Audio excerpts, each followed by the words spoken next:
കേരളയിൽ വരും കേട്ടോ, അതിന് യാതൊരു സംശയമില്ല. അതിവിടെ വരിക തന്നെ ചെയ്യും. സാർ നമസ്കാരം. നമസ്കാരം. ഒന്നാം പിണറായി വിജയൻ സർക്കാർ അധികാരത്തിൽ വന്നു, വീണ്ടും അതിനൊരു തുടർച്ചയുണ്ടായി. സർക്കാർ 10 വർഷം തികച്ചും ഭരിച്ചു. ഏതാണ്ട് 18 വർഷക്കാലം പാർട്ടിയെയും 10 വർഷക്കാലം ഭരണത്തെയും തൻ്റെ കൈപ്പിടിയിൽ ഒതുക്കി. അങ്ങനെ 28 വർഷക്കാലം CPM-ലെ ഏക ഛത്രാധിപതിയായി വാണരുളിയ പിണറായി വിജയൻ 2026 നിയമസഭാ തെരഞ്ഞെടുപ്പോടുകൂടി പടിയിറങ്ങുന്ന കാഴ്ചയാണ് കണ്ടത്. തെരഞ്ഞെടുപ്പിൽ പരാജയവും വിജയവുമെല്ലാം പതിവ് തന്നെയാണ്, സ്വാഭാവികമാണ്. എന്നാൽ ഇത് അസ്വാഭാവികമായ ഒരു തിരിച്ചടിയായി പോയി. വീണ്ടും തുടർഭരണത്തിൽ വരും, 3.0 ആവർത്തിച്ച് ഭരിക്കും എന്ന് പറഞ്ഞ CPM-നും പിണറായി വിജയനും കേവലം 35 സീറ്റ് മാത്രമാണ് ഇടതുപക്ഷത്തിന് കിട്ടിയത് എന്നുള്ളതാണ്. പറഞ്ഞു വരുന്നത് മറ്റൊരു കാര്യമാണ്. ഈ 10 വർഷത്തെ പ്രയത്നം കൊണ്ട് സർക്കാരിൻ്റെ നിതാന്ത ജാഗ്രതയോടുകൂടിയുള്ള പുരോഗമനോന്മുഖമായ വികസനോന്മുഖമായ പ്രവർത്തനത്തിൽ സിൽവർ ലൈൻ എന്ന് പറഞ്ഞ ഒരു പദ്ധതി കേരളത്തിൽ ആവിഷ്കരിച്ചിട്ടുണ്ടായിരുന്നു. കാസർഗോഡ് മുതൽ കന്യാകുമാരി വരെ നീളുന്ന ഒരു പദ്ധതി, കെ-റെയിൽ പദ്ധതി എന്ന ഓമന പേരിട്ട് വിളിച്ച് കേരളത്തിൻ്റെ പാരിസ്ഥിതിക ആഘാത പഠനങ്ങളെക്കുറിച്ച് നടക്കാതെ, കൃത്യമായ DPR ഇല്ലാതെ കേരളത്തെ രണ്ടായി വെട്ടിമുറിക്കുന്ന തരത്തിൽ ഒരു പദ്ധതി ആവിഷ്കരിച്ചു. ആലപ്പുഴയിലും കീഴുമാടും അടക്കമുള്ള നിർധനരായ ആളുകളുടെ ചെറ്റക്കുടിലിൻ്റെ അടുക്കള വരെ പൊളിച്ച് മഞ്ഞക്കുറ്റി നാട്ടിയ ആ പദ്ധതി പിന്നീട് പല ഭാഗങ്ങളിൽ നിന്നും എതിർപ്പുണ്ടായിട്ടും കെ-റെയിൽ വരും കേട്ടോ എന്ന് പറഞ്ഞുകൊണ്ട് പിണറായി വിജയൻ മുന്നോട്ട് കൊണ്ടുപോകാൻ വേണ്ടി ശ്രമിച്ചു. എന്നാൽ പിന്നീട് അത് എവിടെയും എത്തിയില്ല. ഇന്നിപ്പോൾ VD സതീശന്റെ നേതൃത്വത്തിലുള്ള പുതിയ മന്ത്രിസഭ സത്യപ്രതിജ്ഞ ചെയ്ത് അധികാരത്തിൽ വന്നു 2-ാം ദിവസം തന്നെ കേരളത്തിന് അപ്രായോഗികമായ, കേരളത്തിന്റെ പാരിസ്ഥിതി ആഘാതമുണ്ടാക്കുന്ന തരത്തിലുള്ള അശാസ്ത്രീയമായ ഈ പരിപാടി, അതായത് സിൽവർ ലൈൻ പദ്ധതി റദ്ദ് ചെയ്തുകൊണ്ട് മുഖ്യമന്ത്രി ഉത്തരവിട്ടിരിക്കുന്നു. മഞ്ഞക്കല്ലുകൾ ഇളക്കി മാറ്റണം. മാത്രമല്ല, കെ-റെയിലുമായി ബന്ധപ്പെട്ട്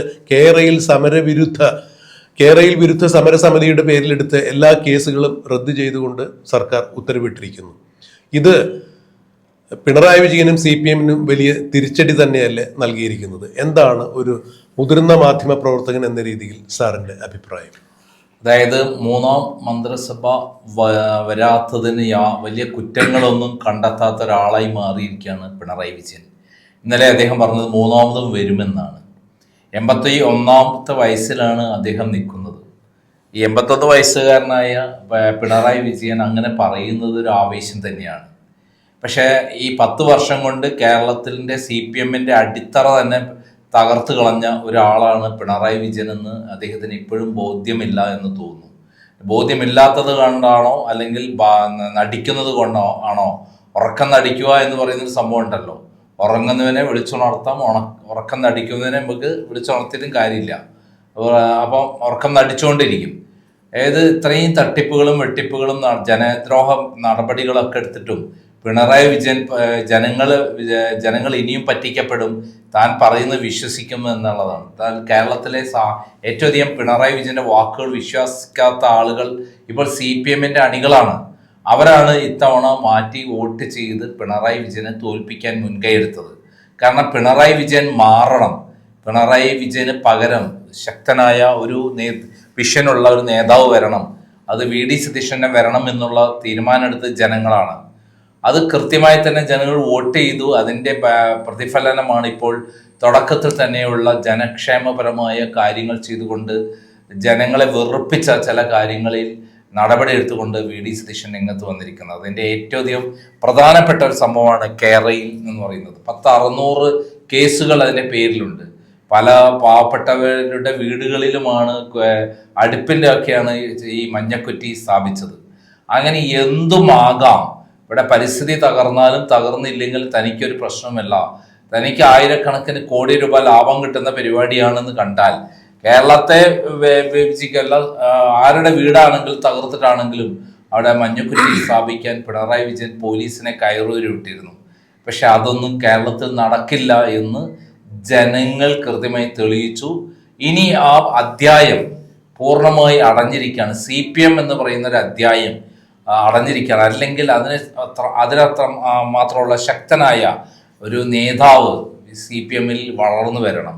ഇപ്പോൾ എല്ലാം അടിമകളെ പോലെ കഴിഞ്ഞുകൂടുകയാണ്. കഴിഞ്ഞ കുറേ കാലമായി അടിമകളാക്കി മാറ്റി ഒന്നും ശബ്ദിക്കാൻ പറ്റാത്ത ആളുകളായിരുന്നു CPM-നുള്ളത്. പിണറായിക്കെതിരെ ശബ്ദിക്കാൻ പറ്റാത്ത സ്ഥലത്ത് ഇപ്പോൾ MABB പറഞ്ഞത് തുറന്നു പറഞ്ഞോ എന്ന് പറയുന്ന വാക്ക് കേട്ട ഉടനെ പിണറായി വിജയനാണ് ഈ ഭരണത്തിൻ്റെ നാശം ഉണ്ടാക്കിയത്, അദ്ദേഹം ചെയ്ത പ്രവർത്തനങ്ങളാണ് ഈ കേരളത്തിൽ ഇടതുപക്ഷം തകർന്നത് എന്ന് കൃത്യമായി വിളിച്ചു പറയാൻ ജനങ്ങൾ തയ്യാറായിരിക്കുകയാണ്. പാർട്ടിയിലെ പ്രധാന മെമ്പർമാർ തന്നെ അടച്ചാക്ഷേപിച്ചുകൊണ്ടാണ് ഇപ്പോൾ മുന്നോട്ട് വന്നിരിക്കുന്നത്. അടച്ചാക്ഷേപിക്കുക എന്ന് പറഞ്ഞാൽ വളരെ കൃത്യമായി അവർ പറഞ്ഞിരിക്കുന്നത് പിണറായിയാണ് ഈ തോൽവിക്ക് കാരണം. പിണറായി വിജയന്റെ ധാർഷ്ട്യവും അഹങ്കാരവും ജനവിരുദ്ധ നടപടികളുമാണ്. അതിൽ ഏറ്റവും പ്രധാനപ്പെട്ട ജനവിരുദ്ധ നടപടിയാണ് കെയർറെയിൽ എന്നുള്ള കെയർറെയിലിന്റെ അതിനുവേണ്ടി ചെലവഴിച്ച പൈസ, അതുപോലെ കുറ്റി സ്ഥാപിച്ചത് തുടങ്ങിയ കാര്യങ്ങൾ. എത്രമാത്രം ജനങ്ങളുടെ സാധാരണക്കാരുടെ വീടുകളിലേക്കാണ് കടന്നു കയറിയത്. ഇപ്പോൾ ആ കാര്യത്തിൽ തീരുമാനമെടുക്കാൻ രണ്ടാമതൊന്നും ചിന്തിക്കേണ്ട ആവശ്യം VD സതീശൻ ഉണ്ടായിരുന്നില്ല. അദ്ദേഹം വളരെ വിശദമായി പറഞ്ഞ കാര്യങ്ങൾ നമുക്കൊന്ന് കേട്ടു നോക്കാം.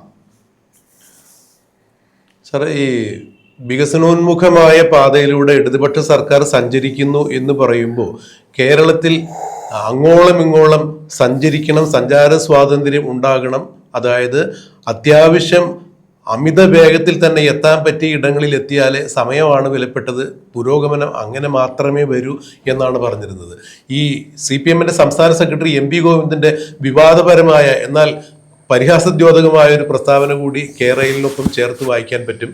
അതായത് ഷൊർണൂരിൽ നിന്ന് അപ്പം കയറ്റി കൊച്ചിയിൽ അപ്പം വിൽക്കാൻ ശ്രമിക്കുന്ന കുടുംബശ്രീ യൂണിറ്റിലെ സ്ത്രീജനങ്ങൾക്ക് കേവലം 20 മിനിറ്റ് കൊണ്ട് മാത്രം ഷൊർണൂരിലെത്തി അപ്പം വിറ്റ് ഉച്ചയ്ക്ക് മുൻപ് വീട്ടിൽ തിരിച്ചെത്തി ഊണ് കഴിക്കാൻ സാധിക്കുന്ന തരത്തിലുള്ള വേഗതയാണ് കെയർറെയിലിലൂടെ വിഭാവനം ചെയ്യുന്നത്. ഇതുപോലെ സമഗ്ര മേഖലയിലുള്ള ആളുകൾക്കും കെയർറെയിൽ കൊണ്ട് വലിയ വലിയ നേട്ടങ്ങൾ ഉണ്ടാകും എന്നാണ് MP ഗോവിന്ദൻ പറഞ്ഞത്. ഏതാണ്ട് 39 ട്രെയിനായിരിക്കും കെയർറെയിലിലൂടെ ഓടുക എന്നൊക്കെ പറഞ്ഞ് സാമാന്യ ജനത്തിന്റെ സാമാന്യ യുക്തിക്കും ബുദ്ധിക്കും നിരക്കാത്ത തരത്തിലുള്ള വാഗ്ദാനങ്ങളാണ് മുന്നോട്ട് വെച്ചത്. അതെല്ലാം ഒരു തരത്തിലും ശാസ്ത്രീയമായിരുന്നില്ല. മാത്രമല്ല, ഈ കെയർറെയിലിന് വേണ്ടി പഠനം നടത്തുക എന്ന് പറഞ്ഞ് 2-3 ഏജൻസികളെ ഏൽപ്പിക്കുകയും കോടിക്കണക്കിന് രൂപ അതിനുവേണ്ടി ചെലവഴിച്ചു. അതിനുവേണ്ടി ഓഫീസ് തുറന്നു കേരളത്തിലെമ്പാടും.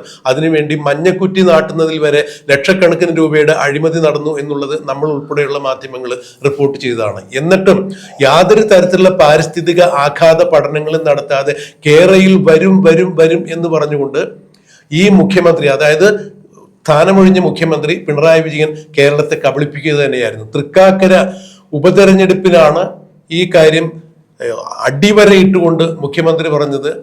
മുകളിൽ കെയർറെയിൽ, താഴെ വാട്ടർ മെട്രോ എന്നൊക്കെ പറഞ്ഞ് വികസനത്തിന്റെ ഉദാത്ത മാതൃകയായിരിക്കും ഇടതുപക്ഷം എന്ന് പറഞ്ഞ മുഖ്യമന്ത്രി പിണറായി വിജയന്റെ ആ സ്വപ്നം ഇനി നടക്കില്ല എന്ന് മുഖ്യമന്ത്രി ആയിരുന്ന പിണറായി വിജയൻ തന്നെ കേരള ജനതയോട് പറയുന്നത് നമ്മൾ കേട്ടതാണ്. അപ്പോൾ എത്രത്തോളം അന്തസാര ശൂന്യമായ ഒരു പദ്ധതി കൊണ്ടുവന്നിട്ട് ഒരു തരത്തിലും പ്രായോഗികമാക്കാൻ പറ്റില്ല എന്ന് ഉറച്ച വിശ്വാസമുള്ള ഒരു പദ്ധതി കൊണ്ടുവന്നിട്ട് ജനങ്ങളെ കബളിപ്പിക്കുക തന്നെയായിരുന്നില്ലേ? അതായത് 100% ശാസ്ത്രീയമല്ലാത്തതും കേരളത്തിൻ്റെ ഇന്നത്തെ പാരിസ്ഥിതിക പ്രശ്നങ്ങൾക്ക് യോജിക്കാത്തതും അതേപോലെ തന്നെ അതിലൂടെ ഉണ്ടാകുന്ന വൻ ചെലവുകൾ വഹിക്കാൻ പറ്റാത്തതുമായ ഒരു പദ്ധതിയുമായിട്ടാണ് പിണറായി വിജയൻ ഈ പരിപാടിയുമായി വന്നത്. 1 ലക്ഷം കോടി രൂപയാണ് അദ്ദേഹം മിനിമം ഉദ്ദേശിക്കുന്ന എമൗണ്ട്. ഈ പണം എവിടെ നിന്നാണ് ഉണ്ടാക്കുന്നത്? അപ്പം പിണറായി വിജയൻ ഇതിലൂടെ കാണുന്നത് വലിയൊരു കമ്മീഷൻ എനിക്ക് അടിച്ചു മാറ്റാം, ഭൂമി എടുക്കുന്നതിലൂടെയും അല്ലാതെയും ഒക്കെ തന്നെ കോടികൾ ലാഭം ഉണ്ടാക്കാം എന്നുള്ളതാണ് പിണറായി വിജയൻ എല്ലാത്തിനും കണ്ടിരുന്നത്. അപ്പോൾ കഴിഞ്ഞ 6 ലക്ഷം കോടി രൂപ ഇപ്പോൾ ബാധ്യതയുള്ള കേരളത്തെ സംബന്ധിച്ചിടത്തോളം അതിൽ 4,40,000 കോടി രൂപയും ഈ 10 വർഷം കൊണ്ട് ഉണ്ടാക്കിയതാണ്. അതിനെ 30% കമ്മീഷൻ ലാഭമായി കണക്കൂട്ടി കഴിഞ്ഞാൽ എത്ര ലാഭം പിണറായി വിജയൻ തട്ടിയെടുത്തുണ്ടാവും? അതായത് പെരുമ്പളം പാലം നിർമ്മിക്കാൻ 70 കോടി രൂപയായിരുന്നു വർക്ക് ചെയ്യാൻ കമ്പനി കൊടുത്തതെങ്കിൽ ഒരാളിങ്ങളെ കൊണ്ട് 106 കോടി രൂപയ്ക്കാണ് ചെയ്യിച്ചത്. അതിൽ എത്ര കോടി കിട്ടി? 36 കോടി രൂപ ലാഭം കിട്ടി. ഈ കോടികളെല്ലാം തട്ടിയെടുക്കുക എന്നുള്ളതാണ് പിണറായി വിജയന്റെ പരിപാടി. ഇവിടെ ജനങ്ങൾ ചത്താലും കേരളം തകർന്നാലും പാരിസ്ഥിതിക പ്രശ്നം വന്നാലും ഒന്നും പിണറായി വിജയനെ സംബന്ധിച്ചിടത്തോളം പ്രശ്നമായിരുന്നില്ല. പോലീസിനെ ഉപയോഗിച്ച് വീടുകളിൽ കുറ്റി സ്ഥാപിച്ച് ജനങ്ങളുടെ മനസ്സിലാണ് കുത്തിക്കയറ്റിയത് മഞ്ഞക്കുറ്റി. അങ്ങനെയാണ് പിണറായി വിജയൻ ഔട്ടാവുന്നത്. ഇത്തരത്തിലുള്ള ആളുകൾ പാവപ്പെട്ട സ്ത്രീകളടക്കം സമരത്തിനിറങ്ങിയപ്പോഴൊന്നും തന്നെ പിണറായി വിജയന് ഒരു പ്രശ്നവും ഉണ്ടായിരുന്നില്ല. അവരെ കരച്ചിൽ കേൾക്കാനോ അവരെ അസ്വസ്ഥത കേൾക്കാവെന്നോ ഒന്നും പിണറായി വിജയന് ഒരു തരത്തിലൊരു വികാരം പോലും ഉണ്ടായിരുന്നില്ല. ഒരു മൃഗത്തിന്റെ ഒരു മൃഗമായിരുന്നു പിണറായി വിജയൻ. ഒരു ഹിംസ്ര ജന്തുവിനേക്കാൾ ക്രൂരതയുള്ള മനസ്സും. അതുകൊണ്ടാണ് ഈ സിൽവർ ലൈൻ പദ്ധതിയുമായി വന്നത്. അദ്ദേഹം നമ്മുടെ തൃക്കാക്കര ഇലക്ഷൻ സമയത്ത് അദ്ദേഹം പറഞ്ഞൊരു വാചകമുണ്ട്, കേരയിൽ പദ്ധതി നടക്കും കേട്ടോ എന്ന്. അതുകൂടി നമുക്ക് കേട്ടു നോക്കാം. അദ്ദേഹം പറഞ്ഞൊന്ന് കേൾക്കുന്നത് നമുക്ക് അദ്ദേഹത്തെക്കുറിച്ച് പഠിക്കാൻ എളുപ്പമാണ്. കേട്ടല്ലോ. അപ്പം അദ്ദേഹം എത്രമാത്രമാണ് ജനങ്ങളെ പ്രതിരോധത്തിലാക്കുന്നത്, ജനങ്ങളെ വേട്ടയാടുന്നത്. വോട്ട് കിട്ടി ജയിച്ച ശേഷം പാവപ്പെട്ട CPM പ്രവർത്തകരുടെ വീടുകളിൽ അടക്കമാണ് ഈ മഞ്ഞക്കുറ്റിയുമായി ചെന്ന് കുറ്റി സ്ഥാപിക്കാൻ ശ്രമിച്ചത്. പോലീസ് നരവേട്ടയാണെന്ന് നടത്തിയത്. ഇപ്പോഴത്തെ VD സതീശൻ കയറേപാടെ രണ്ടാമത്തെ തന്നെ മന്ത്രിസഭാ മീറ്റിംഗിൽ എടുത്ത തീരുമാനം കേരള ജനത ഒന്നടങ്കം ആഘോഷിക്കുകയാണ് എന്നുള്ള സത്യം. ഇങ്ങനെ ഒരു നേതാവിനെയാണ് ജനങ്ങൾ ആഗ്രഹിച്ചത്. സത്യസന്ധമായുള്ള കാര്യങ്ങളിൽ തീരുമാനമെടുക്കാനും ജനദ്രോഹപരമായ കാര്യങ്ങളിൽ ശക്തമായ നടപടി സ്വീകരിക്കാനും അതേപോലെ പോലീസ് വേട്ടയിൽ മുഴുവൻ പേർക്കും കേസിൽ നിന്ന് ഒഴിവാക്കാനും എടുത്ത തീരുമാനം കേരളം കണ്ട ഏറ്റവും വലിയ തീരുമാനമായി, പ്രാക്ടിക്കലായുള്ള തീരുമാനമായി കാണാൻ പറ്റും. ഇതിന് ജനങ്ങൾ ഈ കഴിഞ്ഞ ഇലക്ഷനിൽ എത്രമാത്രം വോട്ട് ചെയ്തിട്ടുണ്ടോ അതിൻ്റെ ഒരു 10 ലക്ഷമെങ്കിലും വോട്ട് ഇപ്പോൾ ഈ 2-3 സംഭവങ്ങൾ കൊണ്ട് തന്നെ അദ്ദേഹത്തിന്റെ UDFന് കൂടുതൽ കിട്ടുമായിരുന്നു ഈ നടപടിയിലൂടെ എന്നുള്ളതാണ് സത്യം. CPM എന്നുള്ള പ്രസ്ഥാനം ഇതോടുകൂടി തകർന്ന് തരിപ്പണമായി ഇല്ലാതാകുന്നു എന്ന് നമുക്ക് ശരിക്കും അടിവരയിട്ട് പറയാൻ പറ്റും.